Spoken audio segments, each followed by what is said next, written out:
my ongoing documentary series, The Complete History of Communism. This is Chapter 6, the story of Vietnam. East of Thailand, south of China, is the country called Vietnam.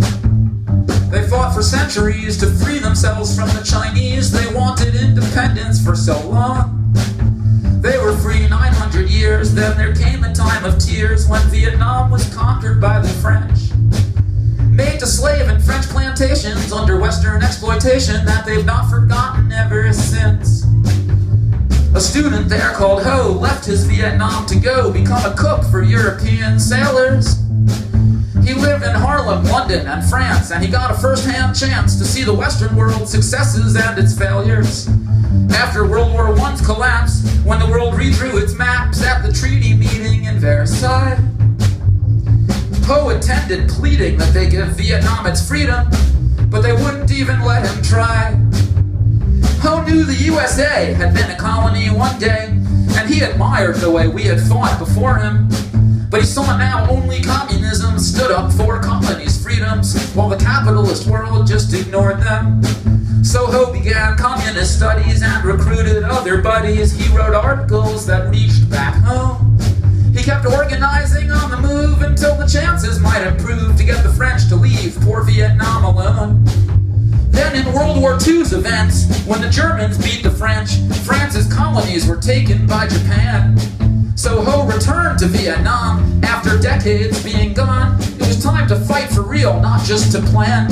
Now organizing from within, with his new name Ho Chi Minh, independence forces started growing faster. And then when World War II wrapped up and the Japanese were crushed, Vietnam at last had no more foreign master. And so Ho Chi Minh declared a new free country then and there, quoting America's words of independence. But they had hardly settled down before the French came back around, and they wanted their old colony back with a vengeance. And so began an 8-year war the world had never seen before, a tiny colony against a big Western nation. And the USA, for shame, loved independence just in name. We funded France to fight this liberation. Cause in 1949, the communists had won in China, so the US wanted Europeans in control there. And Vietnam now had the challenge of being right between the balance of big forces all trying to have a hold there. Then unbelievable but true, in 54 Dien Bien Phu, France was beaten, Vietnam was free in triumph. The guy in charge on France's side even committed suicide when he realized little David really beat Goliath. But the powers in the West would only compromise at best. They said, okay, Vietnam can have its own elections, but you're gonna have to wait 2 years, and right now to calm our fears, we'll cut the country in 2 temporary sections. So the communists can have Hanoi, but the US will employ this corrupt guy named Diem to run Saigon. But if the voting had gone forth, it would have won things for the North, so Diem wouldn't let the vote go on. And so began the Southern struggle, communist Viet Cong rebels trying to defeat their phony leader. And the North helped them a lot, but when Diem did get shot, it was by his own army because they didn't like him either. The US was desperate for a reason now to send our big armies in, so he lied that we'd been attacked in Tonkin Gulf. And the guy in charge of these naval wars was the dad of Jim Morrison of the Doors. That's true. And that's how the US got more engulfed. But if they're communists, who cares? Why are we even there? Those valid questions nagged at the US. While meanwhile, all the communists repeated the same way France had been defeated, a total commitment to fighting off the West. So when Ho Chi Minh was dying at the age of 79, he knew the US involvement soon would break. And the US did agree to withdraw troops in 73 with only death and devastation in its wake. So had Ho fought to free his land or just for some communist agenda? Either way, the South was beat, the land united. And communistic land reform kept upheavals going on with landlords killed and properties now redivided. But by 1986, the policies began to switch to incorporate more Western economics. So now, like China, it's a mix of East and Western politics with a violent weight of history upon it. Brings us up to Chapter 7, the Cuban Missile Crisis. But not tonight. Thanks for listening.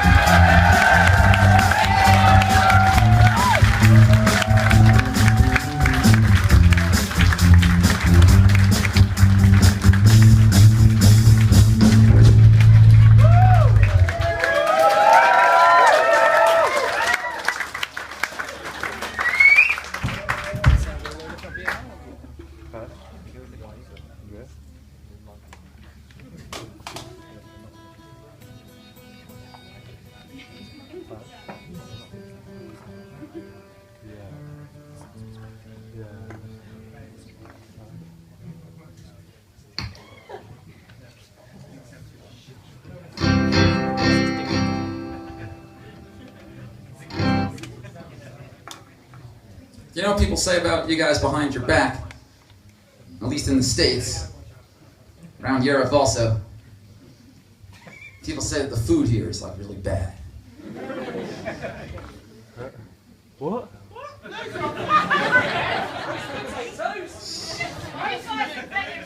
I was thinking about it, and I was like, that's like actually really not true. I don't know if that's some holdover stereotype from like a long time ago, but I thought, when I look forward to going to England, there's a lot of things that I look forward to, but there's a lot of food that I really look forward to. I'm like, so great, I get to go to England and have like English breakfast and all sorts of like Jaffa cakes, like weird things that I never had in the US.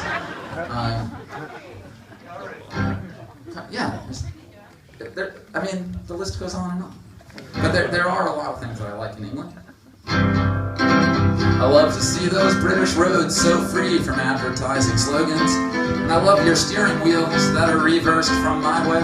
Because I love each time I spot one British dog that's riding shotgun. Because to me a dog in a left side seat looks like it's driving down the highway. I love green sheep fields with all edges, bound by old stone walls and hedges. And the sticks, the vibe is a charming mix of farmer, punk, and druid. Your mist's more mystic than where I'm from, but on this list the shock begins to come. Is that one other thing I really love in England is the food. Some say Los Angeles seems strange to us and New York seems so dangerous. Some say the Germans all are cold and the Parisians all are rude. Yeah, there's many stereotypes that we could set to rights tonight. And the single thing that I love most in England just might be the food. I love that roasted mixed root grub, and I love those dinners in a pub. It's this cozy medieval tavern culture England's most chock full of. You might take it as low-class crap or cruddy, but I even like a bacon bap or buddy. And I love that they're sold on the side of the road from some truck in a pull-off. I love that at most gas service stations park it inside an M&S supermarket. And Yorkshire pudding with gravy too looks sure good on forks or plates. I gotta drop a good word in this for the proper fish and chips with vinegar. And tikka masala's found in all the tiny towns, and that's not true in the States. Some say Los Angeles seems strange to us and New York seems so dangerous. Some say the Germans all are cold and the Parisians all are rude. Yeah, there's many stereotypes that we gotta fight to set to rights. And the single thing that I love most in England just might be the food. Even though back in the UK and Europe you still are lacking maple syrup, you must respect that English breakfast options crush the USA. Because for us men who don't like eggs, a US breakfast menu begs the question of what you gonna get except for pancakes every day. So the British breakfast calf with options huge and prices half. That calf is a feed institution needed in America, I say. In US trips from Queens to Fresno, chips and beans, survey says no. Even though you guys expect me to renounce how to correctly pronounce cafe. It's great there, don't forget it. I gotta give the Brits some credit. Don't complain just cause of rain or cause the press is often crude. Corroborated if you read it, don't care what snobs have ever said it. Cause the single thing that I love most in England just might be the food.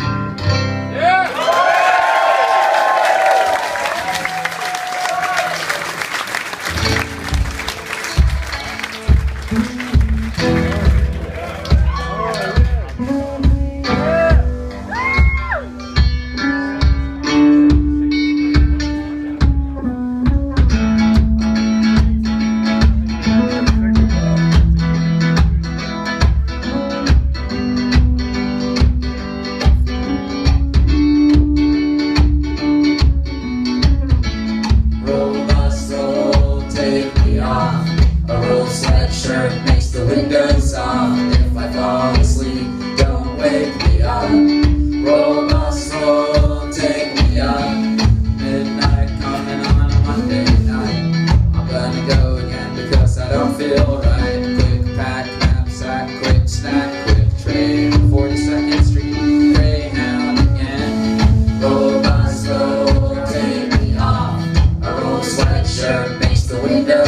off if I fall asleep. Don't wake me up. Roll bus, roll, take me up. Old bodegas and old street lights. Harlem looks so warm tonight. All those cheap desserts, memory hurts like to die. I gotta take 2 Tylenols and close my eyes. Roll bus, roll, take me off. A roll sweatshirt makes the windows soft. If I fall asleep, don't wake me up. Roll bus, roll, take me up. I wasn't designed to move so fast. I wasn't designed to have so much past. And in my mind's eye, they all have so much fun. Nowhere to hide, and nowhere to run. And then the sun setting on my youth makes that old shadow get taller. But it's all fine as long as the bus makes the city behind me get smaller and smaller. Roll bus, roll, take me off. A rolled sweatshirt makes the windows soft. If I fall asleep, don't wake me up. Roll bus, roll, take me up. 2 weeks out in the country and 2 weeks in town. Another $100 of medication down. Another sorry message that I need to send. And another situation that'll have to end. And midnight coming on a Monday night. I'm gonna go again, I'm gonna be alright. It's a bitter pill and it's still the same. 42nd Street and the day out again. If I get one, I'll see you all going down. If I get too suspicious, I'll just let you down. But if I get one, I'll see you, promise just me, I'll slowly asleep before the 100th mile. And then inside some kind of job. Inside that some kind of job.